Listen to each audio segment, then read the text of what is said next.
In the year 2000, Yahoo was worth $125 billion, more valuable than Disney, Boeing, and Ford combined. The company's purple logo was synonymous with the internet itself. Yahoo Mail had 250 million users. Yahoo was the gateway through which most of humanity first experienced the World Wide Web. 20 years later, Verizon sold Yahoo's core assets for just $4.6 billion, a 96% decline from its peak value. The company that could have owned Google, Facebook, and YouTube instead became a cautionary tale about missed opportunities and strategic failures. This is the story of Yahoo, how two Stanford graduate students created the world's first internet portal, built a digital empire that connected billions of people to information, then watched it all crumble because they couldn't see that the internet was changing around them. The Yahoo story begins in February 1994 in a Stanford University trailer, where two electrical engineering graduate students, Jerry Yang and David Philo, were supposed to be working on their dissertations. Instead, they were exploring this new thing called the World Wide Web. The web in 1994 was a chaotic wilderness of information. There were fewer than 3,000 websites total, but finding anything useful was nearly impossible. Yang and Philo began maintaining a personal list of interesting websites, organized into categories like art, business, and entertainment. They called it Jerry and David's Guide to the World Wide Web, hardly a catchy name for what would become the internet's first major destination. What started as a personal bookmark list quickly became a phenomenon. Within months, Yahoo was receiving over 100,000 visits per day. Recognizing the opportunity, Yang and Philo incorporated Yahoo as a company in March 1995. Sequoia Capital invested $2 million for a 25% stake, valuing the 11-month-old company at $8 million despite having no revenue and just 2 employees. By 1996, the internet was experiencing explosive growth. Yahoo positioned itself as a comprehensive portal to the internet. Yahoo began adding services aggressively: email, chat rooms, news, weather, stock quotes, games, and shopping. The strategy was to make Yahoo so useful that users would never need to leave. On April 12, 1996, Yahoo went public at $13 per share. The stock closed its first day at $33, giving the 2-year-old company a market capitalization of $848 million. Investors were betting that whoever controlled internet navigation would control internet commerce. Yahoo's success attracted fierce competition. Companies like Excite, Lycos, and Alta Vista launched their own portal services. Yahoo fought back through acquisitions. In 1999, the company bought GeoCities for $3.6 billion and Broadcast.com for $5.7 billion. By January 2000, Yahoo's stock price had reached $118 per share, valuing the company at $125 billion. In 1997, 2 Stanford PhD students named Larry Page and Sergey Brin approached Yahoo with an interesting proposal. They had developed a new search algorithm called PageRank that ranked websites based on their relationships to other sites. Page and Brin offered to sell their search technology to Yahoo for $1 million.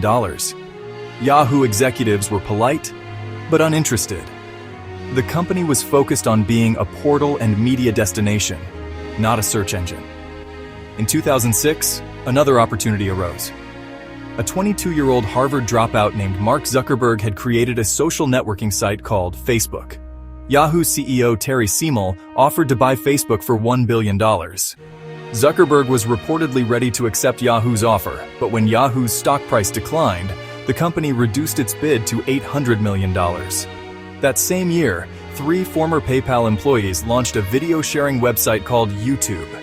Yahoo had the resources to acquire YouTube early, but the company was focused on traditional media partnerships. While Yahoo was building a complex portal with dozens of services, Google maintained laser focus on search. More importantly, Google's search results were significantly better than Yahoo's licensed alternatives. In 2000, Google launched AdWords, a revolutionary advertising system that displayed small text ads alongside search results. Google went public in August 2004 at a valuation of $23 billion, validating the importance of search. Despite Yahoo's efforts to develop its own search technology, Google continued gaining market share, reaching 50% of all searches by 2005.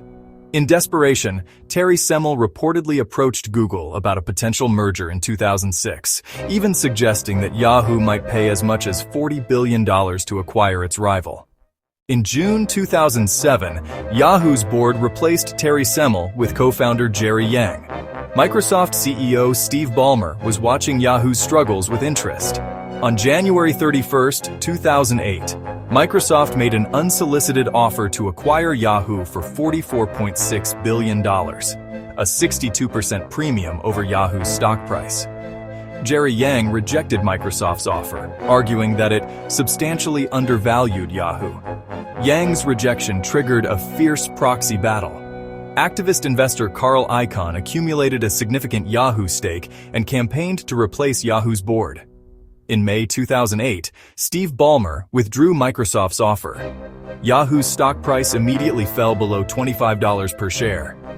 In January 2009, Jerry Yang announced his resignation as CEO, acknowledging that his leadership had become a distraction for the company. Yahoo's board appointed Carol Bartz to lead the company's turnaround, but she inherited a company whose core business was in structural decline. The internet was rapidly shifting to mobile devices, but Yahoo's services were poorly optimized for smartphones and tablets. Social media was also transforming online advertising.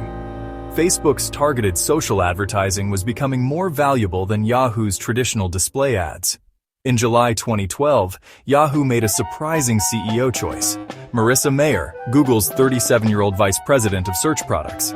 Mayer's biggest bet was acquiring blogging platform Tumblr for $1.1 billion in May 2013. Ironically, Yahoo's most valuable asset had nothing to do with its core business. The company's 24% stake in Chinese e-commerce giant Alibaba was worth over $40 billion by 2014. Yahoo's final years were marked by devastating security breaches that destroyed remaining user trust. In 2016, the company disclosed that hackers had stolen information from over 1 billion user accounts in 2013 and 2014, the largest data breaches in internet history. The breaches occurred just as Yahoo was negotiating its sale to Verizon Communications. Originally valued at $4.8 billion, the deal was reduced to $4.48 billion. Marissa Mayer resigned when the Verizon sale closed in June 2017, ending her 5-year turnaround attempt. In May 2021, Verizon sold its media assets, including the remaining Yahoo properties, to private equity firm Apollo Global Management for approximately $5 billion. Today's internet bears little resemblance to the web that Yahoo helped create. Google processes over 8 billion searches daily.